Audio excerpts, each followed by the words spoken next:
All Take right. pictures. So today on NewbieVeT, got a special guest in the building. We got Miss Cassey Collier. Collier. Almost had it. Almost had it. Unique name. Pretty unique. Pretty unique. How you doing? I'm good. How How's you your day doing? going? It's wonderful. That's good. That's good. I'm glad that you make it to the Thank interview. you. Thank you for having me. I appreciate you coming.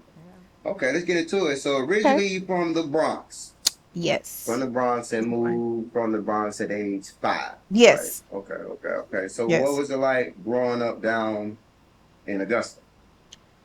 Let's see. I'm a country girl and a city girl at the same time. Okay. So, I would say I'm originally from Augusta, but my roots is not completely from Augusta. It's not from the South. So I have a mix of country bumpkin and a little attitude. Okay. So, I enjoy living here. It's quiet. It's not like that fast pace that you get from living in the city. Yeah. But I do love the city, though. Don't get me wrong. I do love it. First chance I get, I'm going back to the city. So you're going back to the city? I'm going back to the city. So you prefer to see why you prefer the city more than the country? I love the fast pace. Okay. Like I'm not really more of a slow pace type of female. Even though I have my moods every now and then to where I was like, yeah, I want to relax. I want to do, but now I like the city life. I really do. Okay. I like the fact I can get up at 11 o'clock at night and walk to the corner store and the store still be open. Yeah. Hey, come on now. God, everything closed at 10. It do. And I'm like, because I remember when I first moved back, like 3 years ago, it was like, even though I was raised here, it was still like a culture shock in a way. Because it's like, dang, everything closed. So I'm like, okay, I can sleep majority of the day when I'm off and then get up and go. I was like, everything closed. It's like, everybody want to go home. Everybody want to go to bed early. Yeah, they do. Ain't nothing to do. Yeah, that's crazy. It's like, if you want to find something to do, you have to leave town. Yeah, that was it. People come out of town, they come in town, and they be wanting to party all night. I said, well, the only thing that's open is bars around here. They got plenty of those. And after that, you're done. Yeah. Unless you want Waffle House or IHOP or something. Nobody want that. Yeah, nobody want that all the time. I'm sorry. That food be greasy. I'm sorry. Yeah, it be greasy.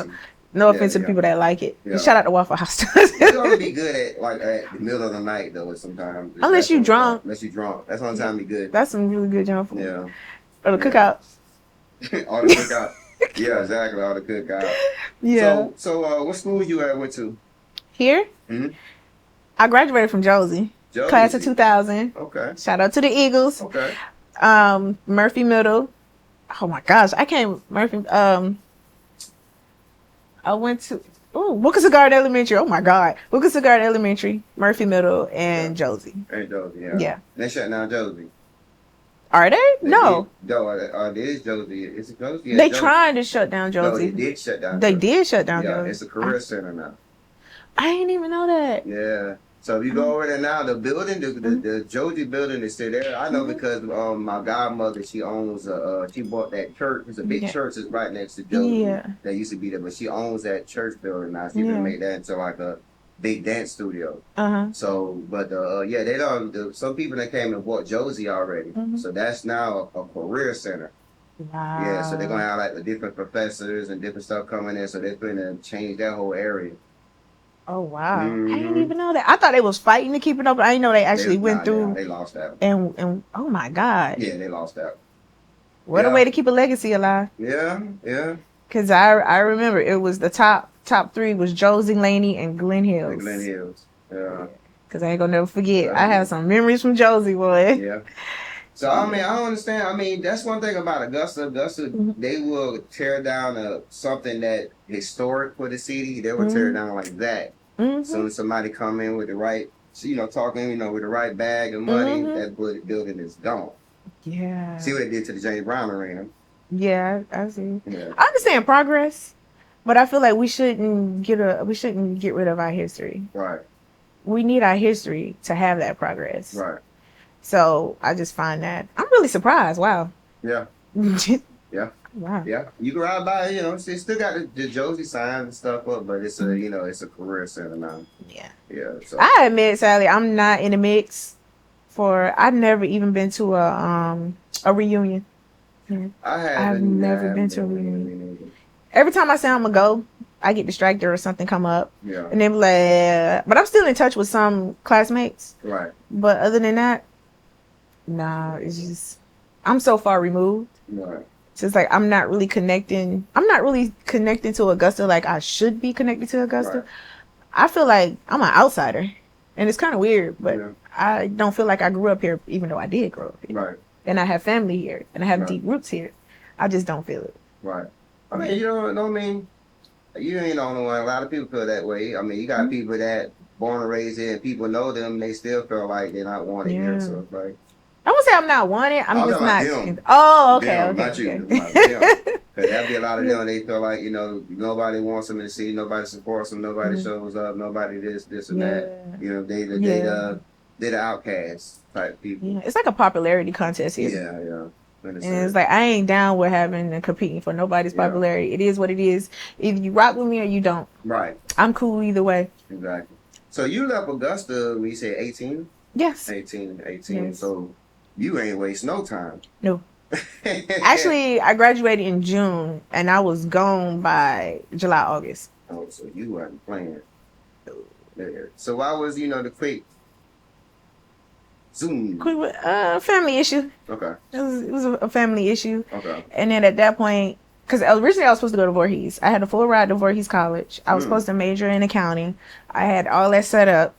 But then life happened between me and my family. So I said, you know what? I'm going to leave. I'm going to live this thing called life for me. And I'm not going to let nobody control my life. And that's what I did. I joined the military. I joined the military. Did some years in the military. And now I'm back. That's what's up. Yeah. That was up. And you said you did what? 14. 14 years. That's a long time. Not to me. That's a long time, man. It don't feel like it. That's a long time, y'all. 14 years. 14 years. That's my dad.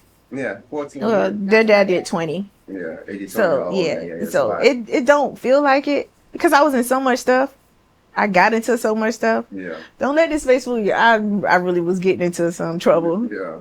I believe you. I really got into some trouble. So yeah, I was just enjoying life. Raising my kids. I got married. I just did life. So that came while you was in the military. Okay. Did that you kept everything going at the same time? Okay. Yeah, I did. I kind of I stopped, put my life on hold for my kids for a little bit, and then I got to the point. I was like, okay, now it's time for me. It's my turn. It's my turn to live my life. Going back to school, dibbling and dabbling in certain things, but I did find my niche, but also have my hobbies. And when I'm doing down in the acting and trying to get into dancing and all that, those are hobbies. Hobbies that I enjoy very much. Yeah. But this is all new for me. Yeah. Oh, that what's up. I have 5 kids, so. So you've been dancing since you've been a kid, I assume? No. No? No, so all that is new. Yes. So you just started dancing out of the blue? Yes. Oh, that's what's up. And what's crazy is like, I can't ever do nothing small. It's like I have to do everything big. It's like my first time dancing, I end up being on stage and being one of the openers for Keith Sweat. Oh, man. When they had that Keith Sweat. Keith Sweat and SWV concert in Columbia. I end up being one of the backup dancers for one of their opening acts. Man, that's what's up. And I can't never do nothing small. And here I am in front of the stage for the first time dancing, first time doing everything in front of thousands of people. What's that, an auditorium, a stadium they have over there? Yeah. Auditorium you have there. Yeah, first time. That's what's up. You nervous? No, actually, no. I wasn't nervous. I was more so excited, just to get out there and do it. And I don't know. I was just so hyped up on adrenaline and a couple of drinks. But yeah, I was hyped up. But yeah, I was just ready to go. Ready to go. Yeah, I was just ready to go. That's what's up, man. So you always been that way, like ready to go, adventurous, Yeah, curious. I would try anything. Let me take that back. I would try things. I would try some things at least one time. As long as it's not dangerous or I won't get hurt, I tried at least one time. Okay. So, how old you were when you had your first kid? 18. 18. Yeah, that's a long story. It was like I met him at AIT base training, and we met in AIT. He didn't want to go to his duty station, so we did what they call military. Contract marriage. Shh. Okay. But yeah, we did that. Some time passed. We had our first kid. Some things happened. We divorced. And it just... So let me ask you a question about that. All right, because I'm not really too familiar with the military, like politics and all that, laws and stuff.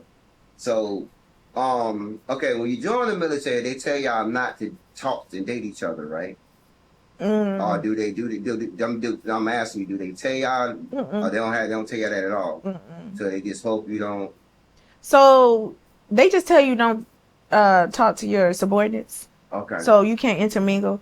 So it's like privates among private soldier, lieutenants like that. So me coming in, I can't date nobody that's like an E6, E7, and I'm a private. You can date somebody in there, but I know it was ranks.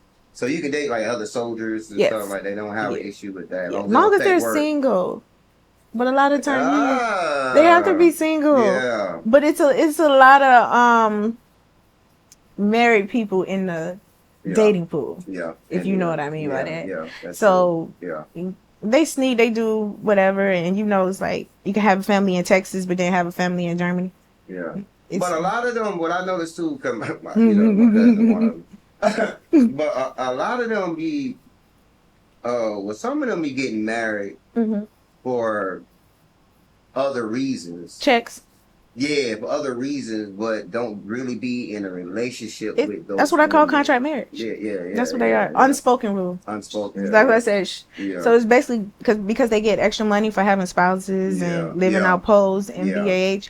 A lot of people will just lock down and just get married. I'm sorry, my soldiers. I'm sorry. No, but that's a well-known thing. It's a well-known but unknown thing. It's well-known and unknown. Yeah. But it's known because like a lot of people have somebody that went to the army or the military and their families and stuff. So you're gonna hear stories and so a lot of stuff they don't say, but there's a lot of stuff they do say. But that was one of the things that I heard because I interviewed a lot of people that been in the military, and that's what a lot of them say. Or whatever, so unspoken, like I said, we don't talk about it because you actually get in trouble for that.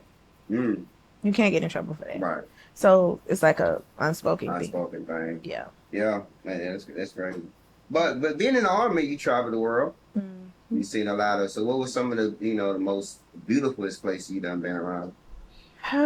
Let's see, Korea. It's very beautiful. In Korea? Korea. Okay. Georgia, not the state, the country. Because I gotta say that. You gotta say because when I was like, oh yeah, Georgia is so pretty, and people be like, oh yeah, I've been to Georgia. Oh no, the country, Georgia, not the state. Not the state. But Georgia is very beautiful. Like that country, the hillsides, the people, the food is gorgeous. Okay. That's my top two. Okay. I take that. Yeah, I gotta try some of that food over there. Okay. So you like to try different foods and stuff. I do. Travel. I do. Actually, I've learned to cook different foods. Oh, right. Just like Yeah, I have because my family is so mixed. Okay. So I've learned to cook Mexican food, Caribbean food, Asian food. Because yes, I've dated the rainbow, so I wanted to accommodate my kids. Right. So I tried to cook their dishes, their culture and their dishes, so they're not missing out on their culture. Even though my children are biracial, I still try to, keep that balance between. That's what's up. That was up. You ain't just giving them all soul food and just. Even I don't eat soul food all the time. I can't do it. Why you can't do it? I can't. High in sugar, high in fat, high in sodium. There you go. A lot of the stuff we cook with is very rich. So I will cook it, but it's rare. Yeah. I like to cook light. I'm mostly a vegetable eater anyway. Okay. So I like to cook light, but at the same time, I still have my vices. Right. I do love my fried chicken. So the reason I was saying that because you hit a good point there because a lot of our relatives from generations before, a lot of them suffer from obesity, high blood pressure, high cholesterol, different things like that or whatever, by just eating high salty foods, buttery foods, fatty foods. And not working out. And not working out with it, just eating. Yeah. You don't necessarily have to go to the gym, but you do need to get up off the couch. Yeah. Move around. At least go for a walk or something. Yeah. After you eat, just don't eat and go to sleep. They go to sleep. I do encourage that you have some type of fresh vegetable, fresh fruit when you eat. And try to cut down on fried foods. That's like my number one thing. Cut out on fried foods. Yeah, I normally bake chicken. I normally grill. That's the best. That's the best. Grill, steam. Yes. Also, I don't eat fried. And stay away from pork. I don't eat pork. I don't eat meat period. So like, stay away from pork. Like, pork is like the number one thing for Black folks. Oh, I gotta have me a fried pork chop. I gotta have. That's a real. Yeah, so it's like stay away from pork. If you must have it, it's okay to have occasionally, but not something to eat on the regular. Not on the regular. Yeah. Right. That's true. I mean, a lot of the food, even some of the good food, be having all them chemicals and stuff into it now, where it's like now you got to go to like a farm produced store or a homegrown store. But even then, they be using chemicals to grow and stuff. So it's like you gave them something, you know, you're going to have to just grow your own stuff, I guess. They won't even let you do that sometimes. So grow your own stuff? Yeah. Dang, some places, some states won't allow you to have gardens. And if you do, it has to be like a little small garden. Yeah. And if you want something big, you have to be in like the regulations. It's like too much red tape to have your own food. That's crazy. You can't even grow your own food. No, you can't. And I just saw recently something about the strawberries. They had something in the strawberries. Did you hear about that? They had something in the strawberries.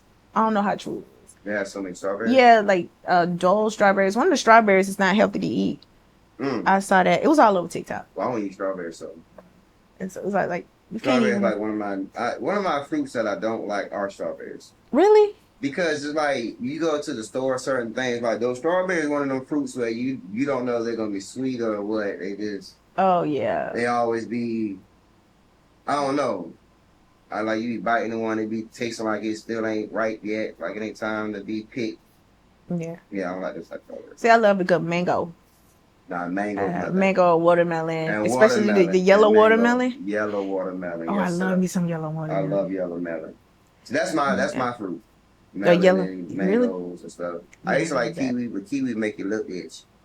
You have to peel off the outside. I know, man, but it be so good.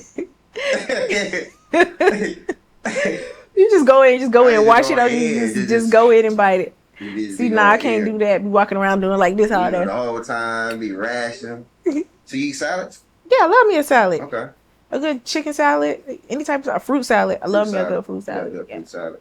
But I ain't talking about the fruit salad with all fruit. I'm talking about the one with the lettuce and you have the almonds and the fruit and stuff on I like top. almonds in it. And that raspberry vinaigrette. Nah, that's my raspberry. That's my thing. Raspberry vinaigrette on top of, oh my God, with either some goat cheese. Yeah, take the almonds out. We got a deal. Maybe pecans. I always take the almonds out. I'll take the pecan out, not the almonds. Okay. So yeah. I'll take the pecans. Nah, I'll take the pecans and cashews. Yeah, cashews is good too. Yeah, cashews. Yeah, that's good. Yeah. So okay. What's up? I have to watch my health. I really do. I feel like the older I get, I really have to like hone down on watching my health. I think we all have to, the older we get. I mean, because our body don't break down a lot of things like it did when we were more active or more. Because a lot younger, we're more active going out. If we're not outside, we just out and about. Most time now, we either working and work. It depends on your job too, because you're on a forklift driver. Because forklift driver, they sit down 8-10 hours a day. Yeah. Jumping on and off. But that's most the only activity you really get. But for the most time, you're sitting down like a desk clerk, somebody working in an HR or something. Yeah. Man, those jobs right there, you're gonna gain weight. Cause you sit down. Yeah. Well, unless you, like you said, unless you exercise in between your days and stuff. But I fought hard to lose weight because having kids blew me up. Okay. Like I was bigger. You were skinny? Huh? You were skinnier? So before I had kids, I was skinny. Okay. But then when I started having, because I had 5. Okay. I have 5 kids. And ages range from 24 to 12 and a half. They about to be 13 soon. And I blew up to like 220 pounds. So after I had them, I was 220. God, and I fought, really, I fought to lose weight tooth and nail. And I ain't gonna lie, I went under the knife. I had got the weight loss surgery, everything. Lost the weight, and I had some other type of surgeries, and I've been maintaining because you can easily gain all that weight back. Yeah, you gain all that. And I had got to the point where I got too tiny, and then I started working on gaining more weight so I can go back into weightlifting and trying to tone my body up and get myself set up like that. So I work really hard. Yeah, what you just said, it sounds like that's a lot of work. Because that means you got to keep motivating yourself to get up and do things when you don't feel like doing it, and this and that, and to try to keep your weight and everything balanced and all that other stuff there. My joints be crying. I was like, I didn't know when you hit over 40, it's like your body said, oh, we done. Yeah, we done. Yeah, we done. Like, we done. What we doing? Yeah, we ain't doing this no more. Yeah, that was up. That was up. So acting. What made you want to try acting? Chantel acts.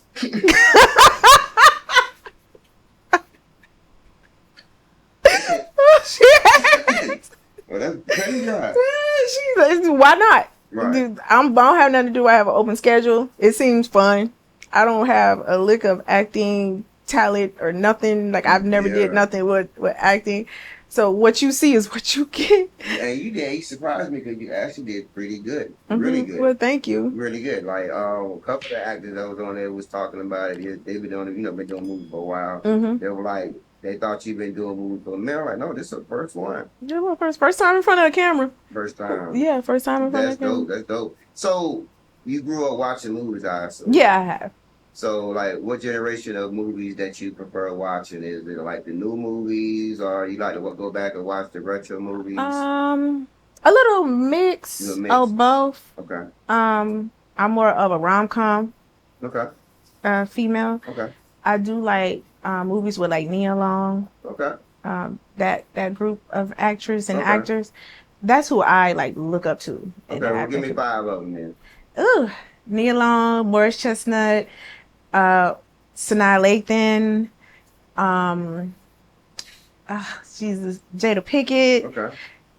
How many was that? 4? That's 4. 4. And Terrence Howard. Okay. Ooh, Terrence Howard. Okay. You got a tough list. Yeah. Okay. You got a tough list. Jada was a beast back then. Oh, let me add Janet Jackson. Oh man. Janet, her acting A1. So why do you think a lot of people don't give Janet credit when it comes to the acting? I feel like she's really overshadowed by her family. Okay. Her brother, Michael. Even though she has her own lane, I really do feel like she's overshadowed in a way. Yeah. And I think her best performance was, sad to say, when was that? Why Did I Get Married? When she did that crying scene. Yeah, the crying scene. And that was real tears. Yeah, when the husband died in the movie. But that was real tears because she was going through Michael passing. Right.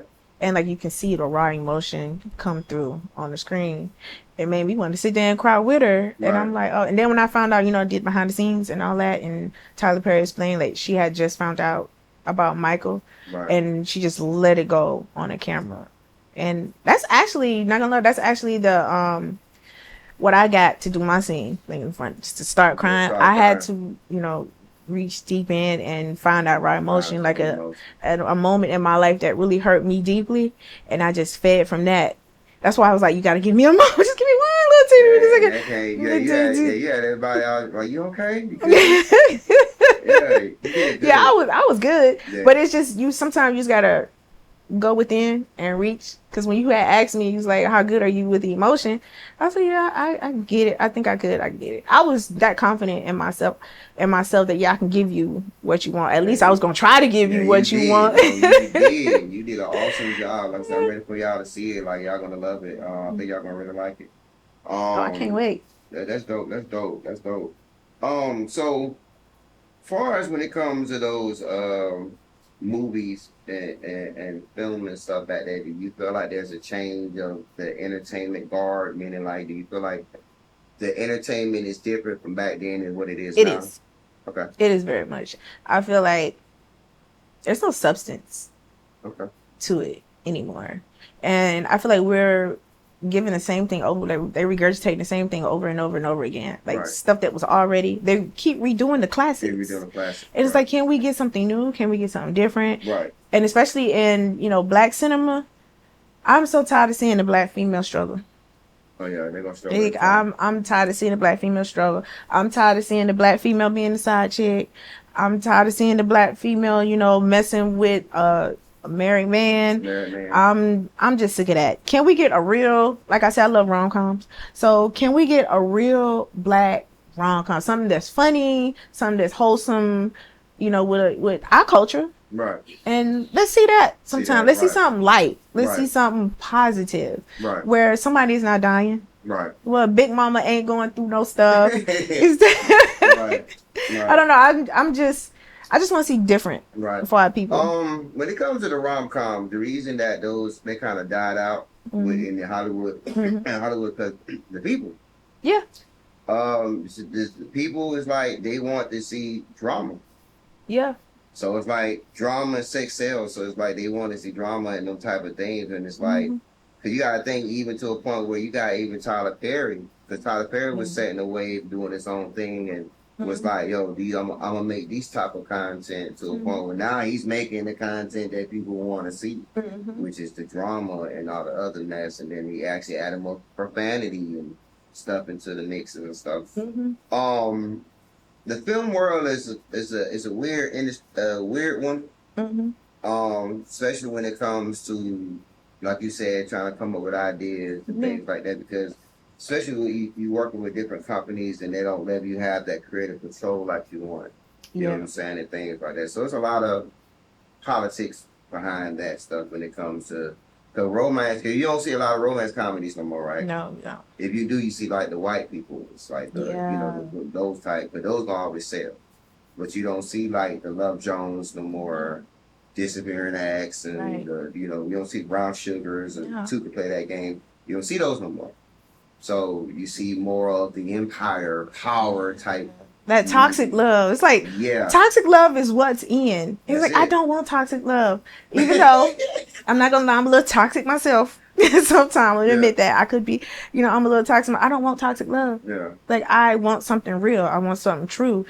But all they show on TV is that toxic love. Like I gotta struggle. I gotta die and struggle.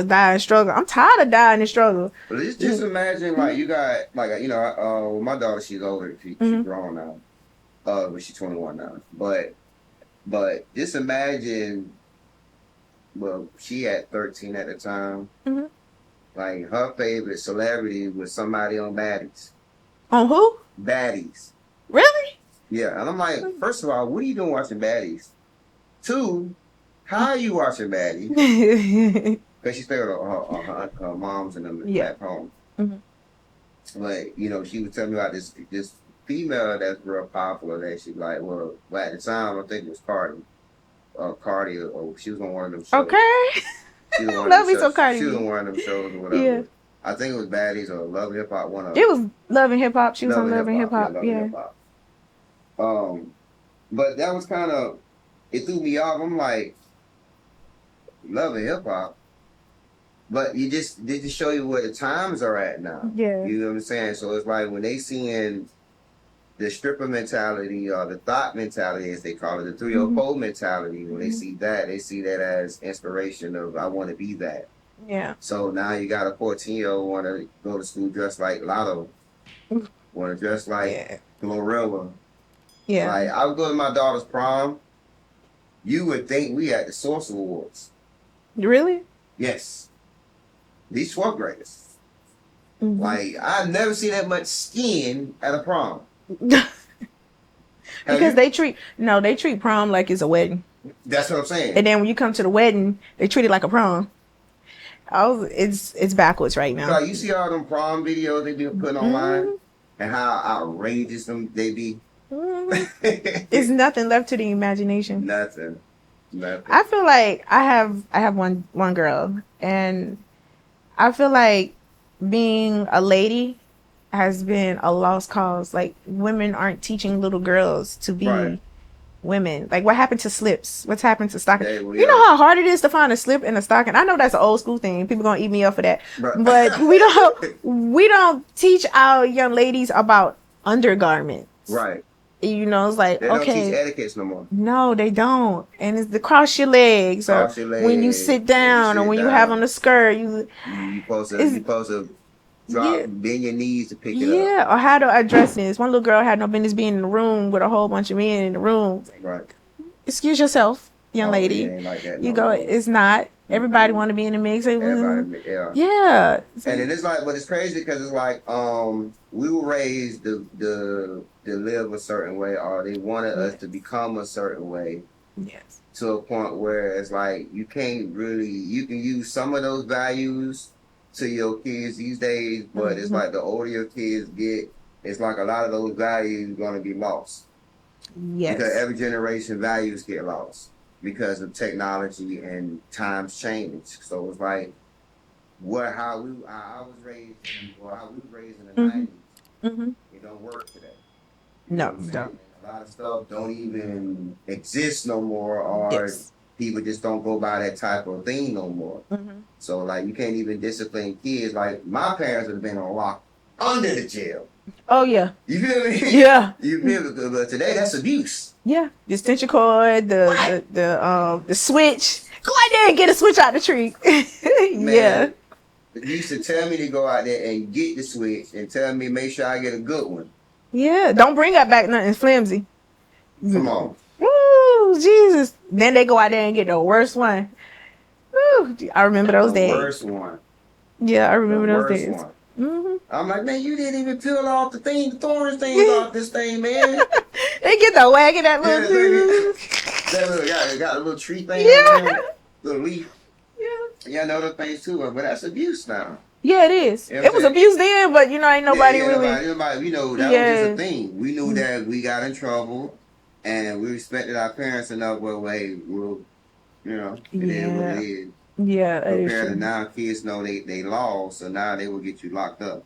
Yeah, kids are quick to call the cops. What? I'm calling the police on you. So yeah. Or they do the old school trick. They wait till they go to school. Oh yeah, and tell the teachers.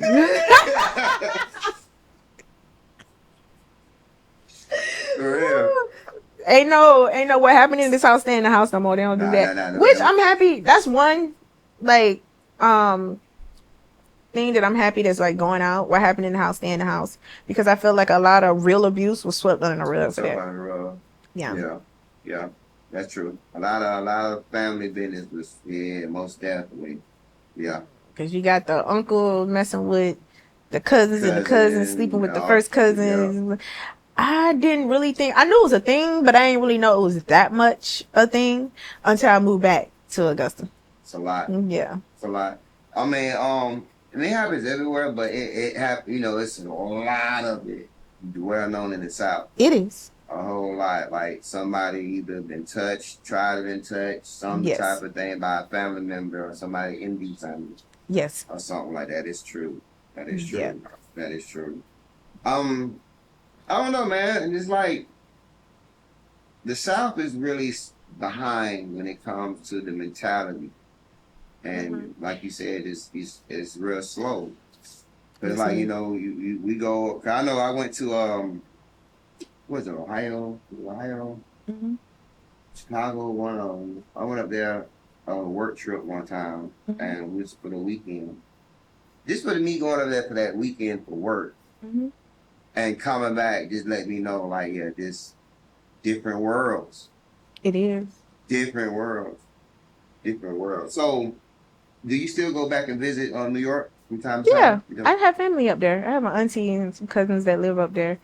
So, yeah, and plus I have a best friend. She lives over there, too. You actually drive in the city? Or you take the bus? No, I drive in the city. You don't be stuck in traffic? Yeah, sometimes I get stuck. But, see, I know how to drive. I'm a crazy driver. So, I know how to drive anywhere. So it don't matter. But then sometimes I will take the train. So how the train is up there? I want to take the train up there. I ain't never took the train when I went. Well, I used to always take the 4 and C train. Okay. So the 4 train would take, because I was in the Bronx, living off of Fordham Road. So I would take the 4 train and then get off at Grand Central, because I was always going to Manhattan when I was going to school. and do that. Now, sometimes I take the C train, depending if I done missed the 4 train or depending on what time of day it was. But I hate taking the C train where I was at, so the 4 train was it for me. Okay. Yeah.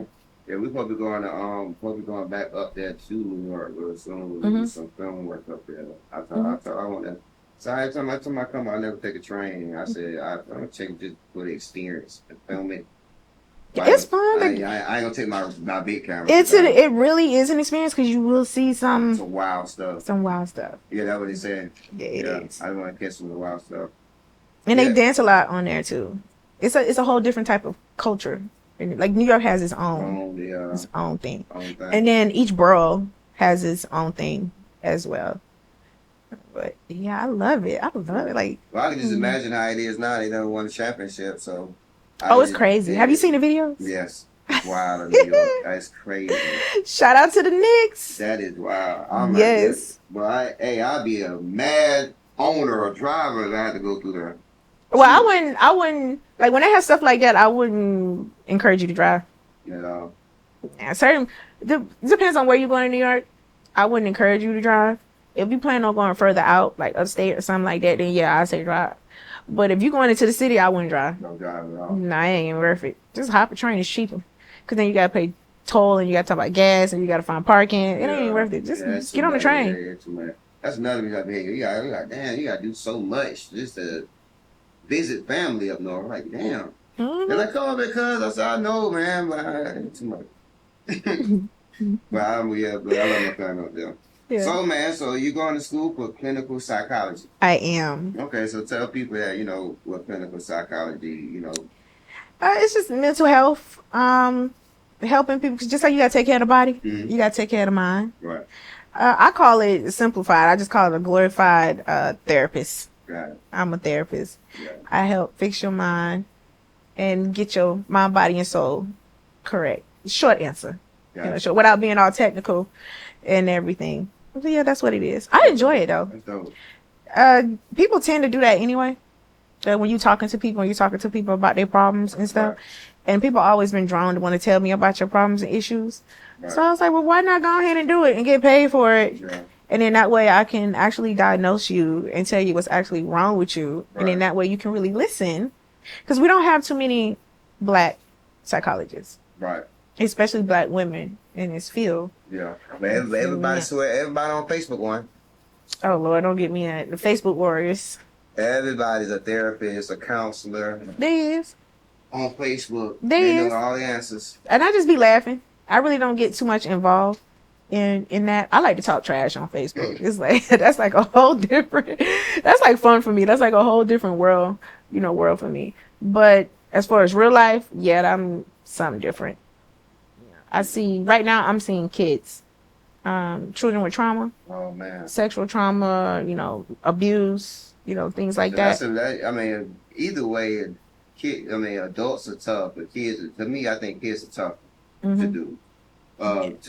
Just because, they're young and just, we've been through that age and just seeing them going through it and just like, they need more adults showing them like, hey, we care about you. You don't have to let this tear you down. You can be stronger than this and overcome things. So yeah, you most definitely. Don't get me wrong. I'm still learning because I'm still in school. I'm just doing clinical hours right now. This is more teaching. I'm shadowing doctors. But when I tell you it took a lot, because at first I just wanted straight adults, because adults is easy, Yeah. But then, we do that every day anyway. Yeah, my advisor, advised me to maybe step outside of my comfort zone and work with children, because I was so adamant about not working with kids because I tend to get close with the kids. And it hurts when I have a file in front of me and I'm reading about, what happened to these kids. And then I just be wanting to go off. Like, who you think you is?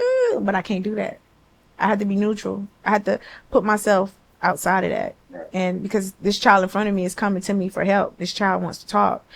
And when they see me, they be thinking one thing before they see me. I talk to them on the phone. And then when I do the visits or they come to the office, it's like, oh, I thought you was this. I thought you was that. Right. You look like one of me. You this and you that. So then they get to talking and running their mouth, and then that's when they start opening up, and then that's when we start actually having a healing. Because I realized as adults, we forgot we was children at one time. Right. We forgot we was a teenager at one time. Right. So we get into this mentality. It was like, I don't want to hear that, or I don't want to listen, or you do what I tell you to do. When a child is physically telling you, look, I'm in pain, I need help. And we have to remember, like, how did you feel when you was a teenager and you went to your mommy or your dad and you had an issue and they didn't listen? So if you take that little bit of information and you use that as an adult to try to connect with somebody that's young, you can 9 out of 10 you can help. You know, that young one, you know, change their path or guide them along the proper way they need to go through. But a lot of times, you know, we don't do that. So I don't go by, how can I say this, your typical therapy. I'm not the one that's going to be like sitting on a chair and be like, oh, this and that. Yeah. I talk to them like I'm one of them. Like, girl, what happened to you today? They be like, oh, Miss Cassey, this happened and this. I was like, oh, for real? I was like, well, do you feel like talking about it? And they be like, no. But then we talk about something else and they end up circling back and talking about what they just said they didn't want to talk about because they done got so comfortable running their mouth. Yeah, I was just about to say, yeah, that's the number one thing, making them comfortable. Yeah. Yeah, because when they're not comfortable, they're not going to open up or give you basically the tools to help fix them. Yeah. Because it's not my job to tell you what to do. Right. My job as a clinical psychologist is to guide you, to help you on your healing journey. Ourselves at the end of the day. Yeah. So you can give them all the right answers, and they don't follow through with nothing you say, and still be in the same mode as they never came to you. Yeah, because a lot of people look at me and like, well, tell me what to do. I can't tell you what to do. This is your life. But what I can do is help you and guide you and give you the tools you need to help yourself. Right. And if you need additional help, that's what I'm here for, to help you find the resources to get there. But I can't tell you how to live your life. You should never want nobody to tell you how to live your life. This is your life. You only have one life to live. Right. Enjoy it. Go for it. Because when we move on to the other side, we ain't answering for nobody but ourselves. Right. And you want to know, like, I lived my life for me and nobody else. Yeah. Facts, big facts. Okay, all right. So, before we slide off on NewbieVeT, how can they get in contact with you for acting? If they want to book you for some acting, or they want to book you? You can hit my Facebook or Instagram. Okay. At Cass, CASS, D with 2 E, THEEMF, problem. And it's Collier? Yeah, it's Cassey Collier. Collier. Yeah. Collier. Yeah. Yeah, like you gotta do that with it. Collier, yeah. Like that. Yeah. Okay. Any love you like to shout out? All my supporters, mostly my family, my friends, and you, mostly you and Chantel for giving me the opportunity. I appreciate you. I can't think about nobody right now. I feel like you just put me on the spot. Because they be like, why you ain't shouting me out? Say everybody. Yeah, I know everybody. I love you. Yeah, I love you. Do not hit my inbox about no mess. And yes, I know who I look like. I hear it all the time. Don't tell me. What's he look like? The mom from Baby Boy. It's like, I don't want to hear that. Don't get this. I'm tired of hearing that. I said I'm gonna start posting. It had got so bad. I said I'm gonna start posting every time somebody get in my inbox and say that. Hey, you know who you look like? No. I'd be like, no. She's pretty. Don't she pretty? Yeah, she is pretty. She's pretty. But yeah, you do favor. It's funny how I like as soon as you said that just popped in my head. I said, damn, man. Cause my co-star said that when we first met each other on set, he was like, you know who you look like? I was like, Lord Jesus, please don't do this to me. Yeah. That's funny. You do look like him. That's crazy. That's crazy. It's crazy. Shout out D. But yeah, that's it.